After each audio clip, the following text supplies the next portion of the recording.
Opening scene, soft orchestral music playing in the background, aerial view of a medieval English landscape, morning mist over rolling hills, and distant castle ruins. Narrator, voiceover. In the turbulent 10th century, when England was fragmented by conflict and division, one king rose above the chaos and sowed the seeds of peace. His name? Edgar, known as the Peaceful, a ruler whose reign became a golden age of tranquility, unity, and Christian faith. But how did Edgar, a young king in a land rife with bloodshed, bring about such peace? How did he manage to lead an entire kingdom towards prosperity, harmony, and piety? Today, we embark on a journey to explore the lifestyle of Edgar the Peaceful.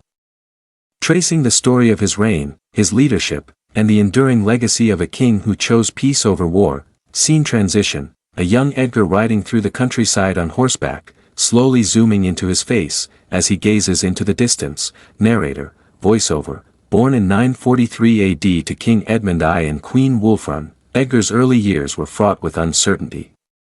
England was divided, struggling under the weight of Viking invasions and internal conflict. The crowns of Wessex, Mercia, and Northumbria were constantly contested, each kingdom vying for dominance. As a child, Edgar was caught in the midst of these turbulent times. His father was assassinated when Edgar was still young.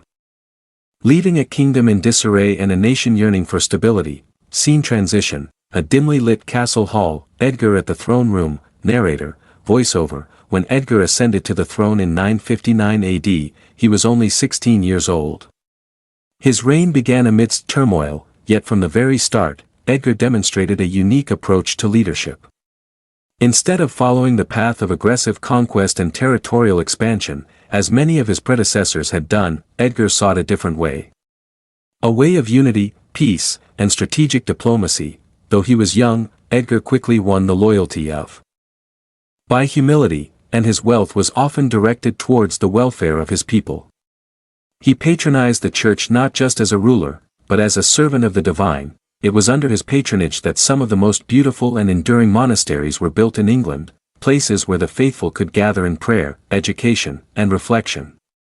Edgar knew that by nurturing the faith of his people, he would not only secure their loyalty but also ensure peace in his land. Although Edgar preferred peace over battle, he was not a man who shied away from the duties of kingship. He held council with his nobles, hosted great feasts, and engaged in diplomatic dialogues with other kingdoms. He understood the importance of fostering relationships, both at home and abroad. His royal court was a place of culture and learning. It was common for scholars, poets, and artists to be welcomed into Edgar's halls, contributing to a flourishing of the arts and education.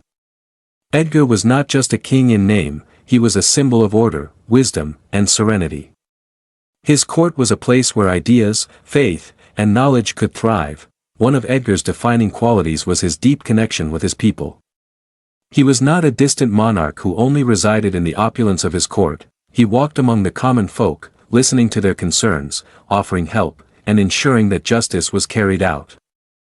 Edgar's lifestyle was rooted in the belief that a king should be the servant of his people, not their master. He was known for his charitable nature, regularly providing for the poor and needy. His reign was marked by reforms that improved the lives of ordinary people, new systems of local government, the establishment of fair laws, and a focus on the education of the young. Edgar's reign saw the flourishing of a kingdom where every citizen could feel that they mattered. While Edgar ruled with a spirit of peace, his reign was not without its challenges. The Viking invasions remained a persistent threat throughout